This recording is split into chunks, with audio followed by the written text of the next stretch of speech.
¿Sabía que Chuck Connors, el legendario protagonista de El Fusilero, era algo más que un actor? Su vida estuvo llena de sorprendentes secretos, desde su misterioso papel en la diplomacia de la Guerra Fría hasta sus polémicos matrimonios, pasando por la sorprendente verdad que mantuvo oculta hasta el final, 30 años después de la muerte de Connors. Estos misterios van saliendo poco a poco a la luz. ¿Cuál es la verdad que se esconde tras el hombre que una vez fue aclamado como héroe de la Unión Soviética? Descubrámosla.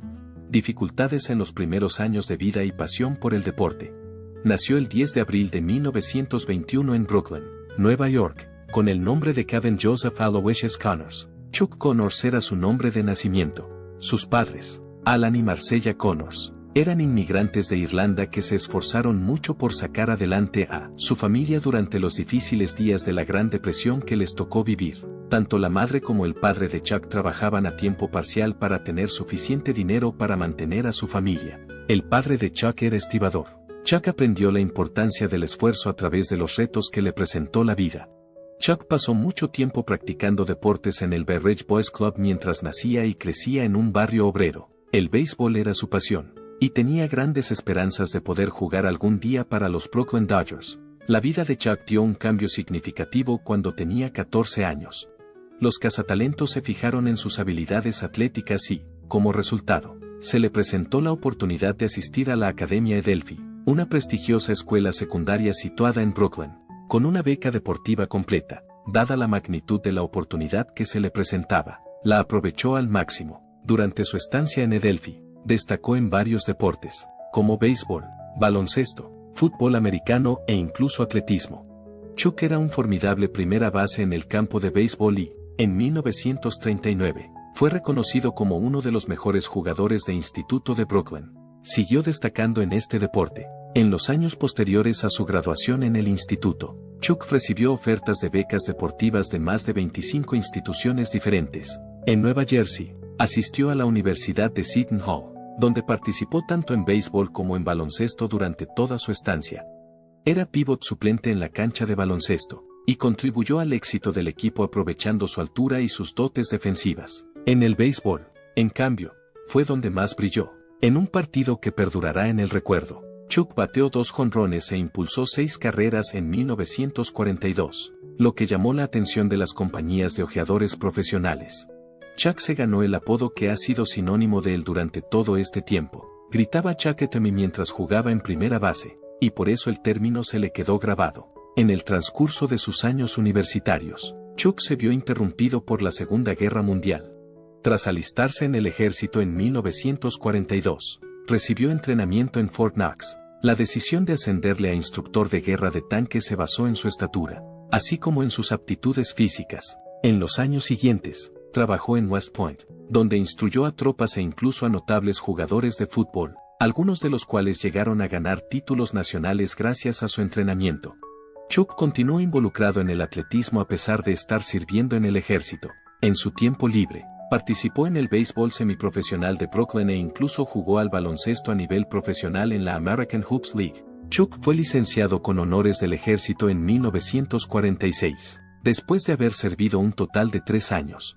Tras dejar el ejército, se convirtió en miembro de los Boston Celtics durante la primera temporada de su existencia. En 1946, medía 1,9 m y jugaba tanto de alero como de pívot en el equipo. A lo largo de la temporada, Connors participó en 49 partidos y anotó una media de 4,5 puntos por encuentro. La mejor actuación de su carrera fue el 13 de diciembre de 1946, cuando anotó 15 puntos en una victoria sobre los Steamrollers que estuvo muy reñida. Sin embargo, su carrera en el baloncesto no duró mucho. Tras pasar solo unos meses con los Celtics, Connors decidió marcharse en febrero de 1947 para perseguir otro objetivo, que era el béisbol. El 1 de mayo de 1949 tuvo su gran oportunidad con los Dodgers de Brooklyn, pero no empezó con buen pie. En el único partido que Connors jugó con los Dodgers, bateó para un doble play, lo que supuso la derrota del equipo. No se rindió y siguió esforzándose en las categorías inferiores, donde jugó para equipos como los Royals de Montreal. Su regreso a las grandes ligas se produjo en 1951, cuando fue fichado por los Chicago Cubs. Esa temporada participó en 66 partidos y tuvo varios momentos significativos. Fue contra los Gigantes de Nueva York cuando conectó su primer home run, el 18 de julio de 1951. Otro de sus hits llegó el 26 de agosto, exactamente un mes después, y también fue contra los Giants, cuando la temporada llegó a su fin. Connors tenía un total de 48 hits y un promedio de bateo de 239 en su carrera. Eso no es terrible para alguien que compite en dos deportes diferentes al mismo tiempo. Fue de la manera más inesperada que la historia de Hollywood de Chuck Connors tuvo su comienzo. En el año 1952, era miembro de Los Angeles Angels, un club de béisbol que competía en las ligas menores, durante un partido contra los Solans de Sacramento, que tuvo lugar en una tarde luminosa y hermosa. Se produjo un hecho extraño. Chuck bateó un gran home run. No fue un home run cualquiera, eso seguro. Billy Gordon, director de casting de MGM, fue una de las personas del público que se interesó por la situación en cuanto se la comunicaron. Chuck tenía una constitución alta y musculosa, y un rostro rudo, y Billy fue incapaz de ignorarlos. Inmediatamente después de concluir el partido, se dirigió a los vestuarios y mostró a Chuck su tarjeta. Deberías pensar en actuar, le aconsejó Chuck. Sin embargo, no se lo tomó en serio en absoluto. Actividades actorales. En su mente, el béisbol era lo más importante, y no tenía ningún interés en actuar. Chuck sufrió entonces una lesión mientras jugaba un partido, que se produjo pocas semanas después. Tuvo tiempo para reflexionar, aunque no era un asunto importante. Como le interesaba saber más sobre el mundo de la interpretación, tomó la decisión de ir a MGM y comprobarlo. Inmediatamente le ofrecieron una prueba de pantalla, lo que supuso toda una sorpresa para él. Tras probarlo, quedaron satisfechos con lo que observaron. Chuck llegó al punto de firmar su primer contrato con Hollywood solo 3 días después. Aquella elección instantánea alteró el curso de su vida de forma irrevocable. La primera vez que apareció en pantalla fue en la comedia romántica Patty Mac, protagonizada por Spencer Tracy y Katharine Hepburn, dos de los actores más famosos de la historia reciente de Hollywood. Chuck tenía un papel bastante secundario, para alguien que acababa de empezar su carrera como actor. Fue sin embargo una ocasión importante, cuando Chuck llegó para el primer día de rodaje. Estaba a la vez encantado y preocupado. No solo llegó pronto, sino que pasó horas vistiéndose. Esa noche, su escena no tuvo lugar hasta bien entrada la noche. Sin embargo, su actuación fue impecable en solo 2 tomas cuando las cámaras empezaron a rodar. Incluso después de eso, Spencer Tracy le llevó aparte y le aseguró, «Tienes algo, definitivamente debería seguir con ello». Estos comentarios significaron todo para Chuck y le infundieron el valor necesario para seguir adelante. Entonces, Chuck se lanzó de lleno al mundo de la interpretación.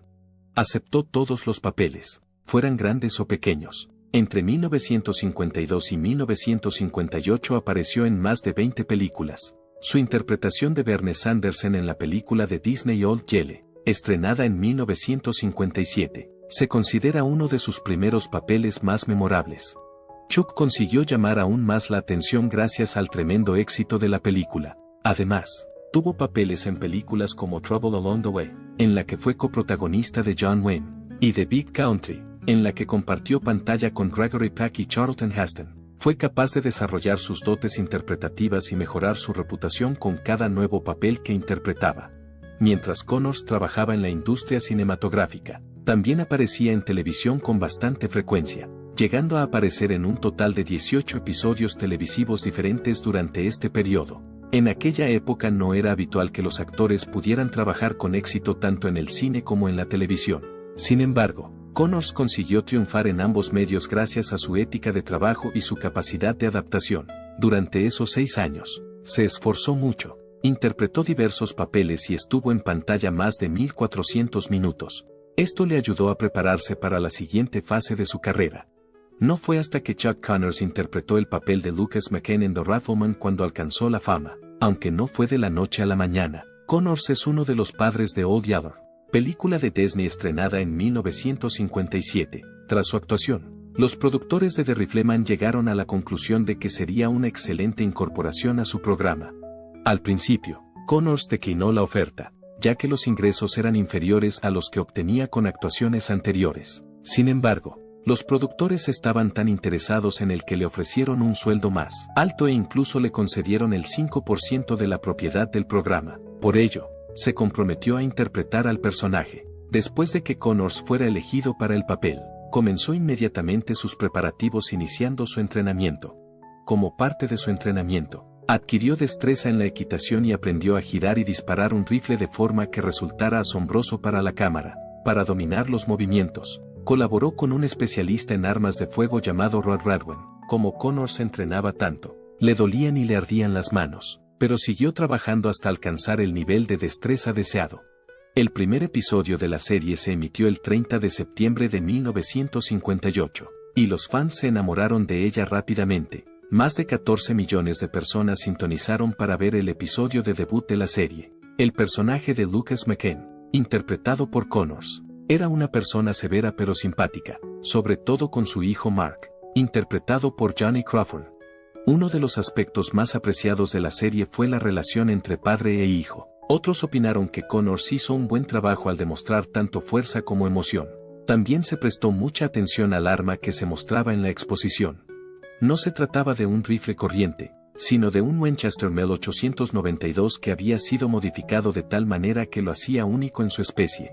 La palanca se hizo extremadamente grande. Al principio de cada episodio, hacía una demostración de esta maniobra giratoria, que más tarde se convertiría en su seña de identidad. Una cosa que diferenciaba a The Rifleman de otras series era su énfasis en la familia. En el viejo oeste, Lucas McCann era un padre soltero que criaba a su hijo tras la muerte de su esposa. En la televisión de la época, la mayoría de las familias aparecían con ambos progenitores presentes, pero esto no era lo habitual. En la serie se examinan con frecuencia las dificultades a las que se enfrenta Lucas en su doble papel de padre y tutor. Preocupado por el bienestar de su hijo, durante uno de los episodios le costó decidir si permitía o no que Mark testificara ante el tribunal. Mientras enseñaba a Mark a manejar sus sentimientos, Lucas debía ejercer autocontrol sobre su ira en otro escenario. El vínculo que existía entre Lucas y Mark era creíble y tocó la fibra sensible de un gran número de personas. En particular, los padres solteros enviaron correos electrónicos a Connors expresando su gratitud por el hecho de que les demostrara que no eran los únicos que pasaban por dificultades. Su presentación me ha dado fuerzas para seguir adelante, como decía un viudo en su carta. The Rifleman no fue la primera película en la que Chuck Connors encontró la fama. Entre bastidores, también desempeñó un papel importante. Tras la conclusión de la segunda temporada, empezó a participar en reuniones con los autores. Presentó varios conceptos argumentales, algunos de los cuales se convirtieron en los favoritos de los fans en los episodios. Un encuentro que Connors tuvo con un fan demasiado entusiasta durante su época de jugador de béisbol sirvió de impulso para la creación de uno de ellos, titulado El Fotógrafo. Además, Connors se aseguró de que la conversación fuera auténtica para el personaje de Lucas McCann. El hecho de que quisiera que McCann sonara como un auténtico ranchero de la época le llevó a reescribir a menudo las líneas para incorporar la jerga del pasado. Además, Connors se preocupó por hacer de McCann un personaje accesible. Para él era importante que McCann no pareciera un héroe intachable. En su lugar, abogaba por una narrativa que pusiera de manifiesto los defectos de McCann y los retos morales a los que se enfrentaba. La razón por la que Connors hizo campaña a favor de este cuento fue porque creía que era esencial para demostrar la enorme responsabilidad que conlleva. Además, Connors se encargó de traer a actores invitados, como su antiguo compañero de béisbol Duke Snider.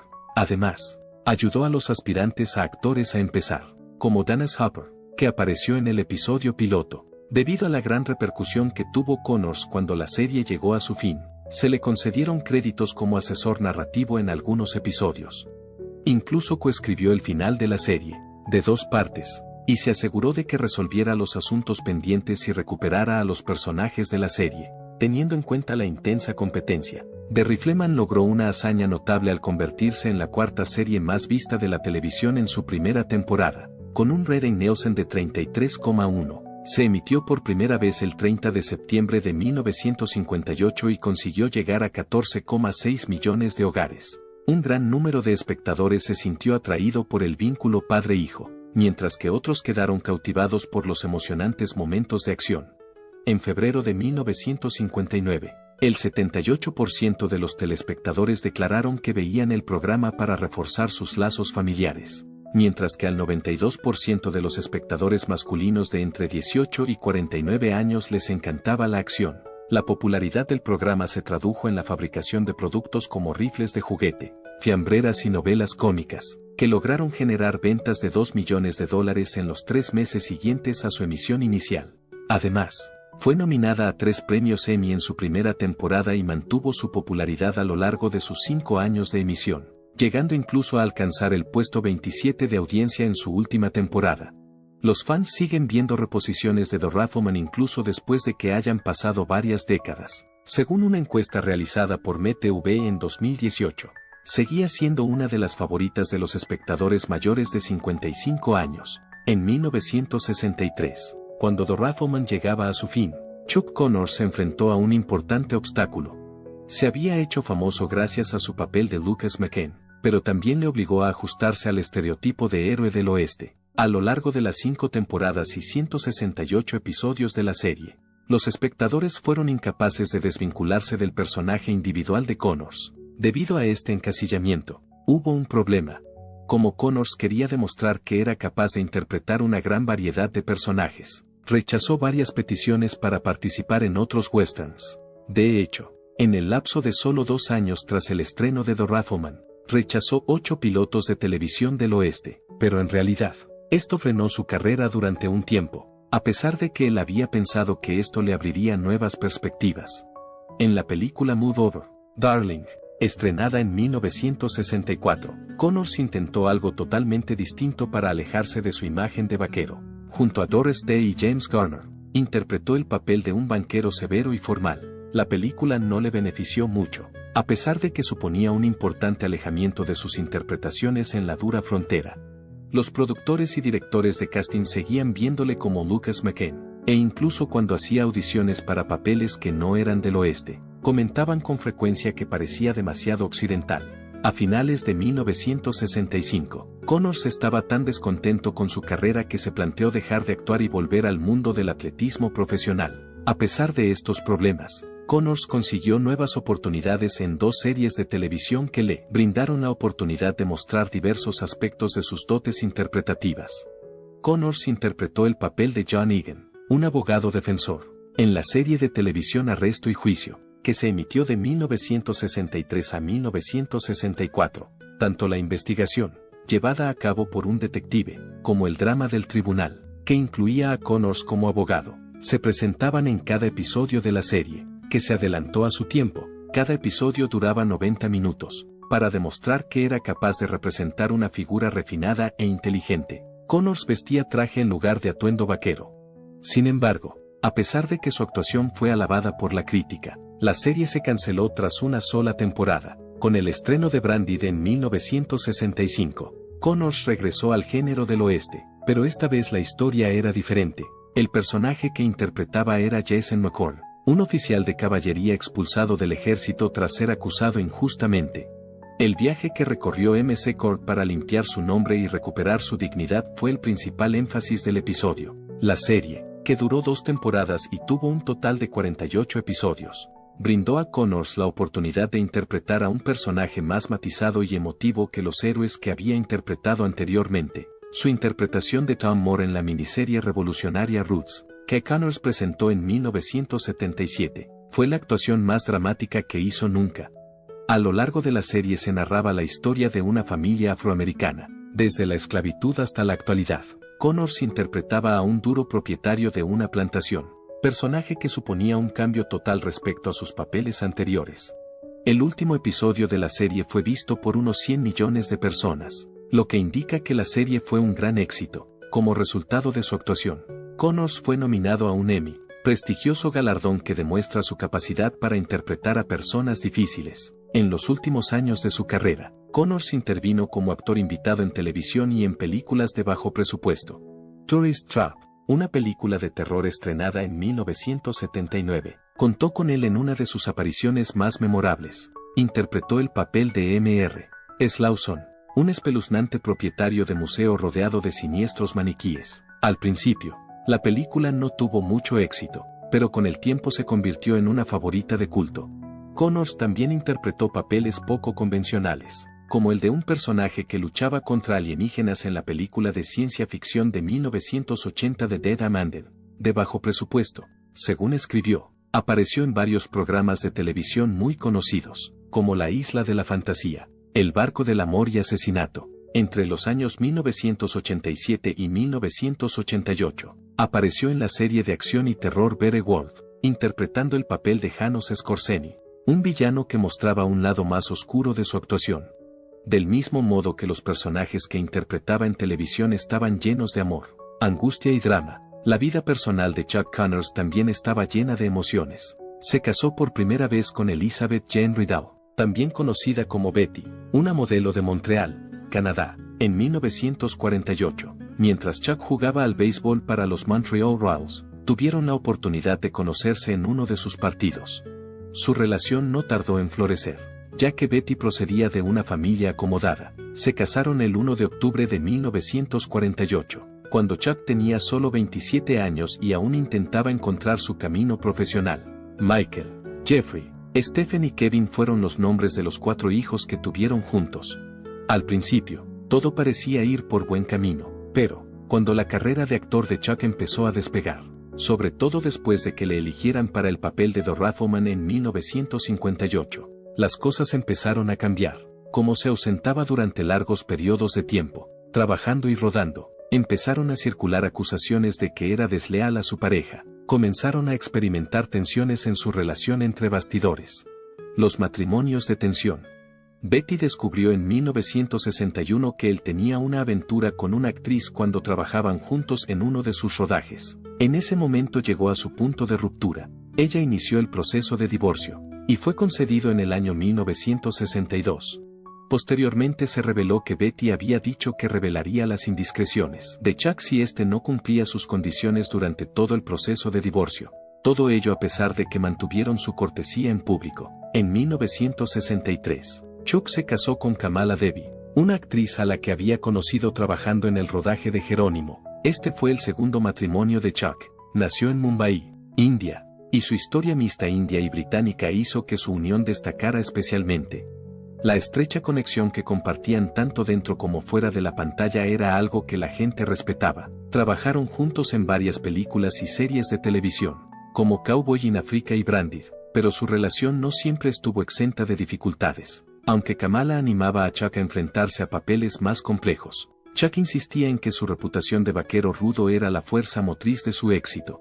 El conflicto surgió como resultado de la disparidad de sus objetivos. Además, el matrimonio estaba plagado de problemas debido a la conocida reputación de infidelidad de Chuck. Aunque al principio sentían un gran afecto el uno por el otro, las cosas empezaron a deteriorarse y, en 1972, tras 9 años juntos, se divorciaron.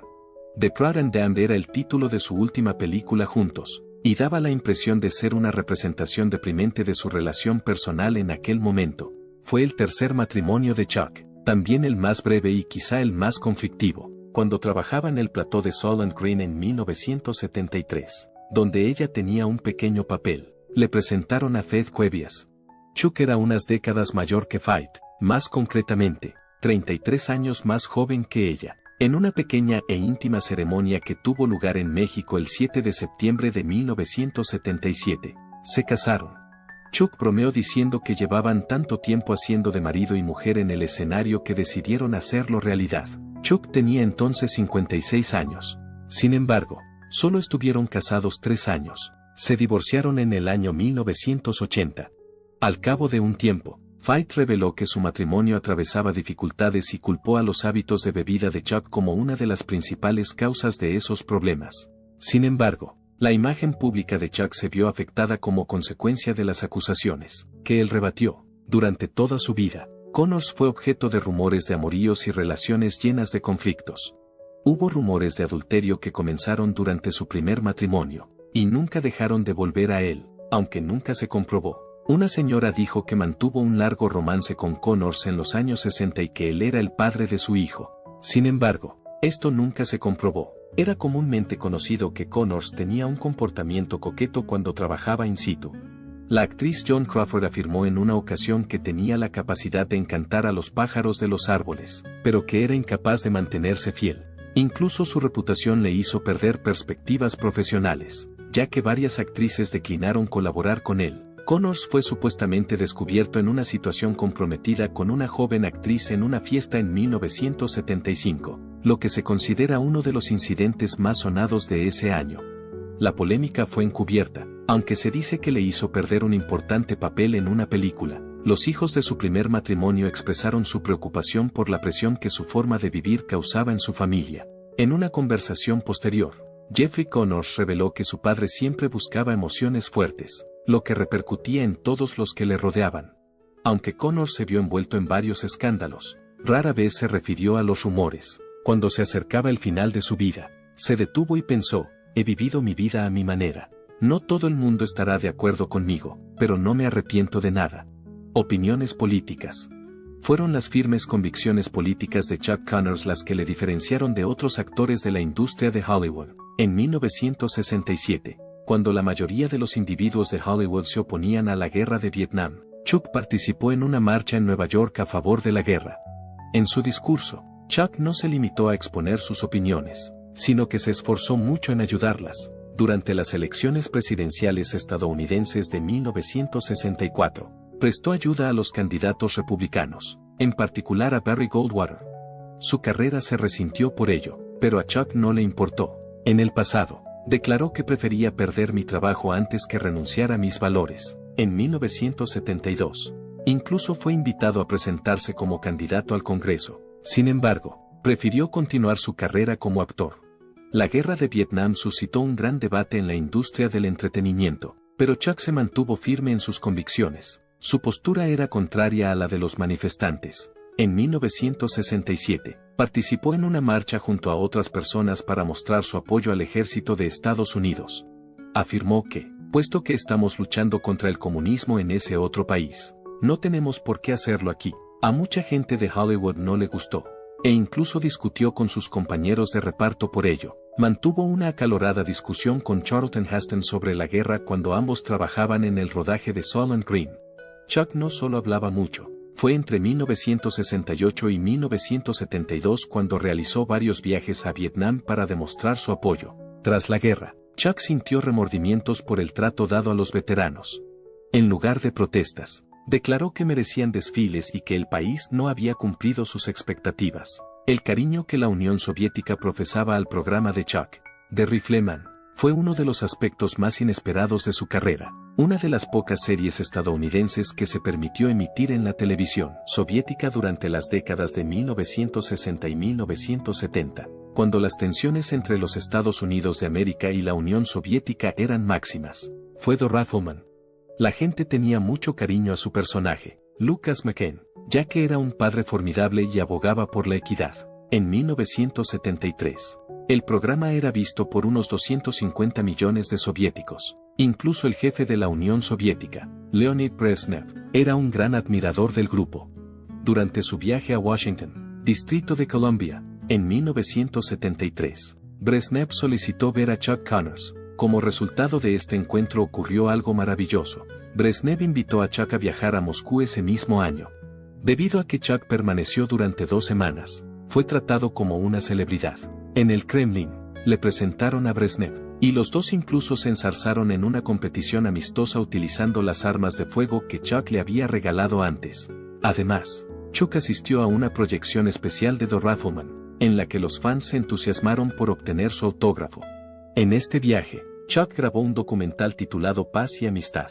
El programa se emitió en la televisión soviética, donde fue visto por millones de personas. Chuck se reunió con residentes soviéticos medios y discutió en el documental las formas en que los Estados Unidos de América y la Unión Soviética podían llevarse bien. A Connors le quedaba otro deber específico antes de fallecer.